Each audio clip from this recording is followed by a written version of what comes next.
Assalamualaikum warahmatullahi wabarakatuh. Perkenalkan, nama saya Sandra Dewi. Saya dari Keperawatan 6B. Di sini saya memenuhi tugas mata kuliah metodologi penelitian oleh dosen pembimbing Ibu Nurs Fitriana Rizky, SKPMKEP. Saya akan melanjutkan pembahasan ini saya di bagian bab 3-nya. Di poin A, ada rancangan penelitian.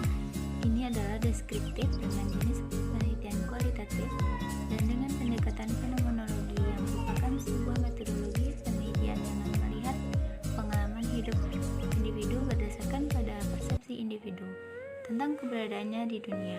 Nah, kepercayaan nilai yang dimilikinya mengenai sebuah sudut pandang menurut Avianti Rachmawati 2014.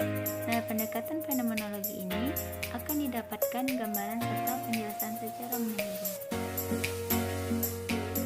Nah, untuk waktu dan tempat penelitiannya biasanya akan dilakukan di RSUD Dr. Imam Mutar, Kota Bukit Tinggi pada tahun 2021. Untuk populasinya adalah keseluruhan dari unit di dalam pengamatan yang akan dilakukan.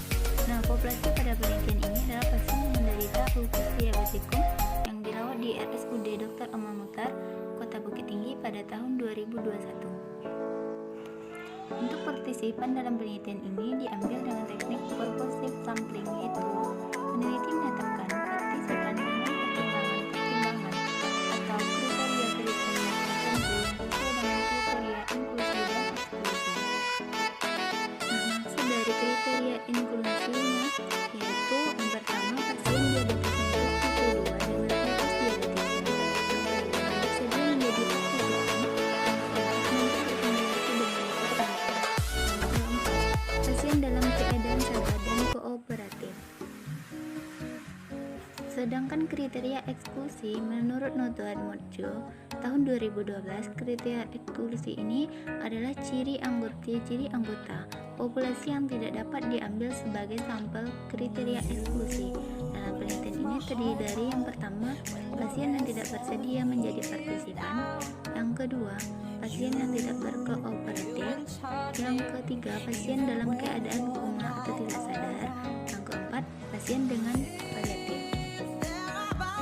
Instrumen penelitian dalam penelitian ini adalah diri peneliti sendiri, sedangkan alat bantu yang digunakan untuk pengumpulan datanya adalah pedoman wawancara yang meliputi 4 dimensi kualitas hidup, yang dimana yaitu kesehatan fisik, psikologi, hubungan sosial, dan dukungan lingkungan. Lalu, instrumen lainnya adalah handphone, file note, dan ballpoint. Teknik pengumpulan datanya adalah data primer yang dimana wawancara yang dilakukan secara mendalam.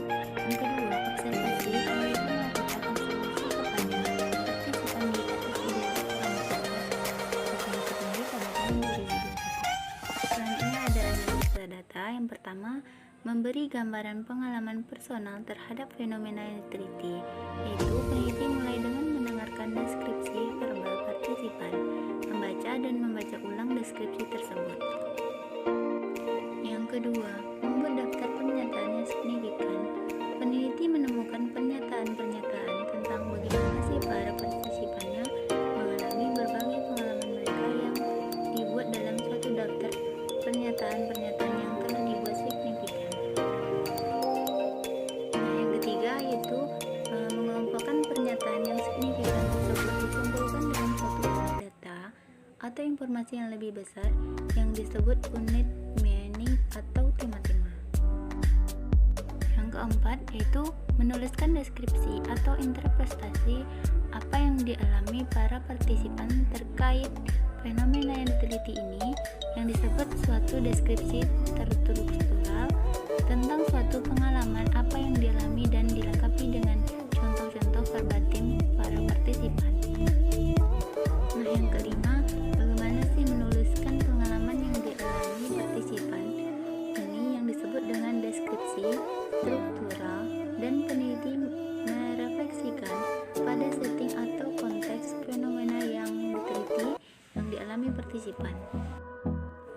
Nah, yang keenam, menuliskan deskripsi gabungan atau interpretasi data, yaitu menggabungkan deskripsi terstruktural dan struktural. Ini disebut dengan intisari dari pengalaman para partisipan dan merepresentasikan aspek inti dari studi fenomenologi yang dituliskan peneliti melalui interpretasi data menurut Avianti dan Rachmawati tahun 2014. Di poin G, ada keabsahan atau validitas data.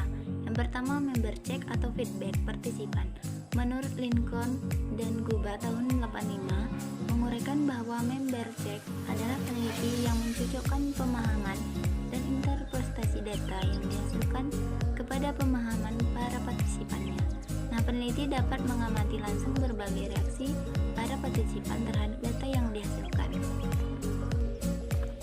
Yang kedua yaitu melakukan triangulasi. Maksud dari triangulasi ini adalah memperkenankan peneliti mengeksplorasi fenomena yang diteliti lebih mendalam dengan cara melakukan berbagai variasi metode atau cara dalam memperoleh data untuk meningkatkan pemahaman dan penjelasan komprehensif dari data yang akan dihasilkan.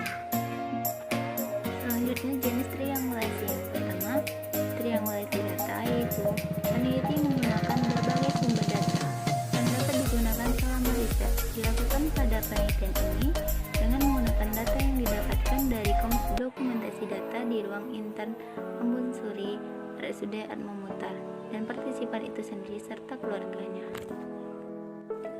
Selanjutnya ada triangulasi teori, yaitu peneliti menggunakan berbagai perspektif teori untuk mengeksplorasi satu data risetnya. Pada penelitian ini, peneliti menggunakan berbagai teori yang terdiri dari buku dan jurnal maupun artikel ilmiah. Mungkin ketiga, triangulasi metodologi, yaitu peneliti menggunakan berbagai metodologi untuk menjawab satu masalah riset yang telah diusulkan pada penelitian. Ini, peneliti menggunakan teknik wawancara, observasi, dan studi dokumentasi wawancara dilakukan kepada partisipan dengan teknik wawancara mendalam. Alur penelitian yang pertama, menentukan fenomena atau situasi yang diteliti. Yang kedua, peneliti memperoleh izin pengumpulan data dari kampus Universitas Perdikop Bukit Tinggi. Ketiga, memperoleh akses untuk menemui para calon partisipan yang memiliki pengalaman sesuai dengan fenomena yang diteliti. Nah, yang keempat, menentukan bagaimana cara pengambilan sampel atau cara merekrut para partisipan. Yang kelima, menentukan cara mengumpulkan data penelitian. Yang keenam, merekam atau mencatat data peneliti. Yang ketujuh, bagaimana cara menyimpan data setelah diteliti. Yang kedelapan, setelah melakukan penelitian, selanjutnya melakukan analisa data. Dan yang kesembilan, menginterpretasi data. Prinsip-prinsip etik penelitian kualitatif ini, yang pertama, menghargai hak dan martabat partisipan. Penerapan prinsip ini dapat dilakukan untuk memenuhi hak-hak partisipan dengan cara menjaga kerahasiaan identitas partisipan atau anonymity, kerahasiaan data konfidensial, menghargai privasi, dan menghormati otonom. Yang kedua, memerhatikan kesejahteraan partisipan. Nah, penerapan prinsip ini dilakukan peneliti dengan memenuhi hak-hak partisipan dengan cara memperhatikan kemanfaatan dan meminimalkan risiko atau non-malfeasance dari kegiatan penelitian yang dilakukan dengan memperhatikan kebebasan dari bahaya, eksploitasi, dan ketidaknyamanan. Yang ketiga, ada keadilan, yang dimana untuk semua partisipan hak ini memberikan semua partisipan hak yang sama untuk dipilih atau berkontribusi dalam penelitian tanpa diskriminasi. Semua partisipan memperoleh perlakuan dan kesempatan yang sama dengan menghormati seluruh persetujuan yang disepakati. Prinsip ini menyatakan bahwa setiap partisipan penelitian memiliki hak untuk diperlakukan secara adil dan tidak dibedakan di antara mereka selama kegiatan riset dilakukan tanpa memandang suku, etnis, dan agama serta sosial. Selanjutnya ada persetujuan. Setelah penjelasan informed consent, pendekatan kualitatif pada umumnya menggunakan manusia sebagai subjek penelitian yang diteliti. Nah, proses pendekatan itu sendiri akan menyentuh aspek etik politik yang berkembang sebagai dampak dari proses penelitian yang dilakukan. Integritas manusia sebagai subjek yang dipelajari perlu dihormati dan dihargai hak-haknya. Menurut Avianti dan Rasmawati,